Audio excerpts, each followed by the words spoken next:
Hi అండి. ఈరోజు వీడియోలో చాలా తక్కువ బడ్జెట్ తోటి అందమైన పైపింగ్ ఎలా తయారు చేసుకోవాలో చెప్తాను. వీడియోని ఎక్కడ స్కిప్ చేయకుండా చూడండి. మనకి 2 రకాలుగా పైపింగ్లు అయితే క్లాత్లు అయితే ఉంటాయి. ఒకటి వచ్చేసి పాలిస్టర్, ఒకటి వచ్చేసి మనకి gold silver tissue paper type ఉంటుంది. ఇంకోటి కూడా ఉంటుందండి, అది వచ్చేసి బ్లౌజ్ పీస్ అనమాట. ఆఫ్ పట్ అంటారు కదా, అది కూడా వాడుకోవచ్చు. సో తక్కువ బడ్జెట్లో మనకి అందమైన పైపింగ్ కావాలంటే నేను చిన్న టిప్ అయితే చెప్తాను. ఇది వచ్చేసి డైలీ వేర్ శారీ అనమాట. బోర్డర్ వచ్చేసి ఇలాగా మనకి లైట్ ఆరెంజ్ కలర్ ఉంది. సో మీటర్ వచ్చేసి పాలిస్టర్ క్లాత్ అండి. మనకి నార్మల్గా లాంగ్ ఫ్రాక్లకు వాడతాం కదా, అది అన్నమాట క్లాత్ అనేది. సో ఇది వచ్చేసి మీటర్ 25 రూపీస్ ఉంటుంది. ప్రతి కలర్ ఒక హాఫ్ మీటర్ తెచ్చి పెట్టుకున్నామంటే మనకి బాగా సేల్ అవుతుంది. నేనైతే ఒక హాఫ్ మీటర్ తెచ్చుకున్నానండి. ఫస్ట్ వచ్చేసి నేను హ్యాండ్స్కి పైపింగ్ వేస్తాను కాబట్టి క్రాస్గా కట్ చేయకుండా ఫస్ట్ వచ్చేసి స్ట్రెయిట్గా చూసారా ఫోల్డింగ్ అనేది ఎలా చేస్తున్నానో అలాగా స్టిచ్ చేసుకుంటూ వెళ్ళిపోవాలి. ఇది వచ్చేసి నార్మల్ పాదం మీదే నేనైతే స్టిచ్ వేస్తున్నాను. పైపింగ్ అనేది ఇన్విజిబుల్ కాదు, నార్మల్గానే ఇలాగా 1 ఇంచ్ వరకు కట్ చేసుకోండి. చెప్తాను ఎందుకంటే కొన్ని క్లాత్లు అనేవి పల్చగా ఉంటాయి అన్నమాట. కలర్ని బట్టి లైట్ కలర్ కదా మనకి పల్చగా కనిపిస్తుంది చూసారా. దీంట్లో థ్రెడ్ పెట్టామంటే థ్రెడ్ కూడా కనిపిస్తుంది. అలా కనిపించుకుని ఉండడానికి నేను ఒక చిన్న టిప్ అది చెప్తాను. మామూలుగా డార్క్ కలర్కి అయితే పర్లేదు, ఇలా లైట్ కలర్ వచ్చినప్పుడు మాత్రమే మీరు ఈ టిప్ వాడుకుంటే మీకు ఫినిషింగ్ అనేది నీట్గా వస్తుంది. ఇది వచ్చేసి హ్యాండ్స్ కోసం వేస్తున్నాం కాబట్టి స్ట్రైట్గా ఉన్న క్లాత్ని తీసుకున్నాను. నెక్కి అయితే క్రాస్గా ఉన్న క్లాత్ని తీసుకోవాలి. ఇక్కడ చూడండి మామూలుగా ఇలాగ స్టిచ్ చేస్తాం కదా, అలా చేయకూడదు. లైట్గా చిన్న ఫోల్డ్ చేయాలన్నమాట. ఇలా ఫోల్డ్ చేయడం వల్ల లోపల ఉన్న థ్రెడ్ అనేది బయటికి కనిపించుకుంటుంది క్లాత్ నుంచి. లేదు మాది డార్క్గానే ఉంది మాకు తీసుకున్న క్లాత్ అనేది అనుకుంటే పైపింగ్ క్లాత్ అనేది ఇలా ఫోల్డ్ చేయాల్సిన అవసరం లేదు. ఒక 1 ఇంచు స్టిచ్ వేసిన తర్వాత 1 సైడ్ 1 ఇంచు క్లాత్ తోటి మీరు కట్ చేసుకుంటే సరిపోతుంది. నేనైతే 1.5 ఇంచు వరకు అయితే కట్ చేసుకున్నాను, కొంచెం క్లాత్ ఎక్కువ ఉండేటట్టు. ఇప్పుడు థ్రెడ్ పెట్టి ఇలా క్లోజ్ చేసుకుంటే ఎంత నీట్గా వస్తుంది చూడండి. అసలు థ్రెడ్ అనేది కనిపించదు అనమాట. చూసారా ఎంత బాగుందో, అలా వస్తుంది. థ్రెడ్ పక్కనే కుట్టు వేసుకుంటూ వెళ్ళండి. వీడియోని ఎక్కడ స్కిప్ చేయకుండా చూడండి. నచ్చితే మాత్రం లైక్ చేయండి. థ్రెడ్ పక్కనే దగ్గర నుంచి చూపిస్తాను చూడండి.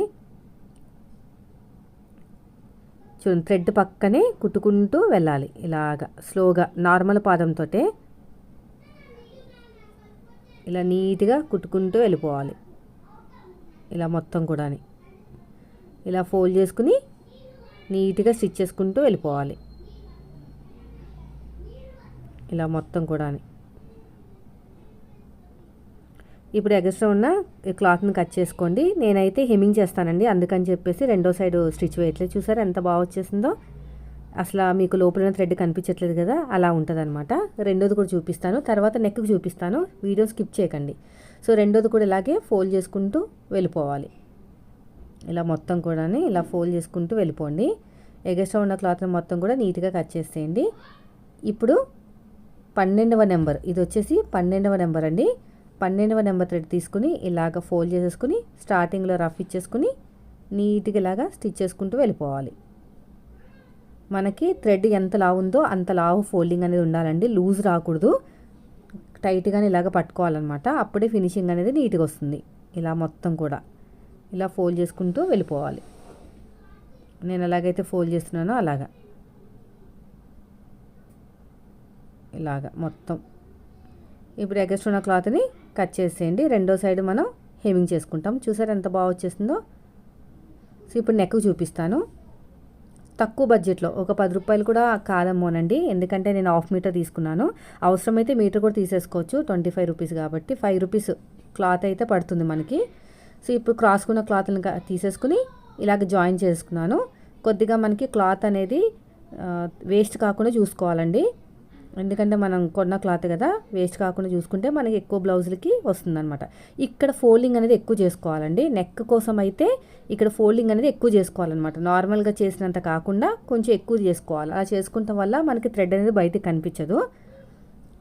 ఇలాగ ఎక్కువ ఫోల్డింగ్ అనేది చేసుకోవాలి. నార్మల్ ఫోల్డింగ్ కన్నా కొంచెం ఎక్కువ. చూడండి నార్మల్ ఫోల్డింగ్ కన్నా ఎక్కువ తీసుకోవాలి. ఇప్పుడు 1 ఇంచ్ ఉంచుకుని ఎగస్ట్రా ఉన్న క్లాత్ని కట్ చేసేద్దాం. ఫోల్డింగ్ చేసేటప్పుడు ఎక్కువ తీసుకోవాలి నెక్కి. అదే మనం స్టిచ్ వేసేటప్పుడు ఎక్కువ ఒక ఫోల్డింగ్ చేసుకుని స్టిచ్ వేసుకోవాలి. అది దేనికి, హ్యాండ్కి. ఇది ఒక మంచి టిప్ అండి. ఎంత పల్చని క్లాత్ అయినా సరే లోపల ఉన్న థ్రెడ్ అనేది బయటకు కనిపించదు అనమాట. ఇది అయిపోయిన తర్వాత ఇక్కడ హెచ్చు తగులు రాకుండా చూసుకోండి నీట్గా. ఇప్పుడు నెక్ వైపుకి మీ చేతి వాళ్ళని బట్టి ఎటు స్టార్ట్ చేసుకున్నా పర్లేదు, నెక్ వైపుకి ఫోల్డింగ్ ఇవ్వాలి. క్లాత్ అనేది నెక్ సైడ్ నుంచి స్టార్ట్ చేస్తాం కదా, నేను కాజా పట్టి దగ్గర నుంచి స్టార్ట్ చేస్తున్నాను. స్టార్టింగ్లో ఇలాగా చిన్న ఫోల్డింగ్ చేసేస్తున్నాను. ఫోల్డింగ్ చేసి రఫ్ ఇచ్చేసుకుని ఎక్కడ కూడా మీరు నీట్గా ఎక్కడ కూడా సాగదీయకుండా నీట్గా స్టిచ్ చేసుకోవాలి. ఇలా మొత్తం కూడా ఇలాగ షోల్డర్ కుట్ అనేది బ్యాక్ పార్ట్ వైపుకే ఉండాలండి, లేకపోతే భుజం మీద కుట్ అనేది ఫ్రంట్ పార్ట్కి ముందుకు వచ్చేస్తుంది అన్నమాట తన్నుకుంటూ. అందుకని బ్యాక్ పార్ట్ వైపుకే ఉండాలి. ఇలా నీట్గా కటింగ్ చేసుకుంటూ అట్లా స్టిచ్ వేసుకుంటూ వెళ్ళిపోండి. రౌండ్ తిరిగే చోట ఇలా మొత్తం కూడా నీట్గా స్టిచ్ చేసుకుంటూ వెళ్ళిపోవాలి. ఇదొక తక్కువ బడ్జెట్లో, చాలా అంటే చాలా తక్కువ బడ్జెట్లో అందమైన పైపింగ్ అనేది తయారు చేసుకోవచ్చు. అయితే పట్టు శారీస్ మీద బ్లౌజులు వస్తాయి కదా, వాటికి మాత్రం ఇది వాడకండి. దానికి సపరేట్గా మన క్లాత్లు ఉంటాయి, టిష్యూ పేపర్లా ఉంటాయి అన్నమాట, గోల్డ్ సిల్వర్ కలర్లో. అవి తీసుకుంటే బెస్ట్. అది వాటిని బ్లౌజ్ పీసు కింద కూడా వాడుకుంటారు కొంతమంది. గోల్డ్ షేడ్ ఉంటుంది, మొత్తం కూడా గోల్డ్ కలర్ ఉంటుంది అనమాట. అదైతే బాగుంటుంది. సో ఇది వచ్చేసి పాలిస్టర్, అంటే డైలీ వేర్ శారీస్ మీదకైతే బాగుంటాయి అన్నమాట తక్కువ బడ్జెట్లో. కలర్ షేడ్ అవ్వదండి. కాటన్ క్లాత్ మాత్రం వాడకండి. కాటన్ క్లాత్ వాడితే మాత్రం కలర్ పోతుంది, షేడ్ అయిపోతుంది. ఇంకోటి వచ్చేసి మనకి ఆఫ్ పట్టు అంటారు కదా, అది కూడా వాడుకుంటాం మాత్రం. వాటి వల్ల కూడా ఫినిషింగ్ నీట్గానే వస్తుంది. అది సేమ్ సిల్వర్ అవన్నీ కూడా ఒకటే కాస్ట్ పడతాయండి. కొంచెం అవి కూడా రీజనబుల్ కాస్ట్ ఏమి ఉండవు, కొంచెం ఎక్కువే ఉంటాయి. ఇది మాత్రమే లో బడ్జెట్ అనమాట. ఒక్కొక్కసారి చాలా తక్కువ అలాంటి క్లాతులతోటి నేను పైపింగ్ వేయడం, అంటే కాస్ట్ అంత బేర్ చేయరన్నమాట కస్టమర్స్. అందుకని చూసారు ఎంత నీట్గా వచ్చేస్తుందో పైపింగ్ అనేది. అలా కొంచెం క్లాత్ ఎక్కువ పెట్టుకుని ఫోల్డ్ చేసుకుంటే లోపల ఉన్న థ్రెడ్ అనేది బయటికి కనిపించదు అనమాట. నెక్కి పలుచగా ఉన్న క్లాతులకి ఏదైనా సరే ఇలా నీట్గా స్టిచ్ చేసుకుంటూ వెళ్ళిపోవాలి. చూడండి ఎలాగైతే ఫోల్డ్ చేసి కుడుతున్నానో అలాగా ఇలా మొత్తం కూడా ఇలా ఫోల్డ్ చేసుకుని నీట్గా స్టిచ్ చేసుకుంటూ వెళ్ళిపోవాలి. ఇలాగా చూడండి, ఇదంతా కూడా ఇలాగా నీట్గా ఫోల్డ్ చేసుకుంటూ వెళ్ళిపోవాలి.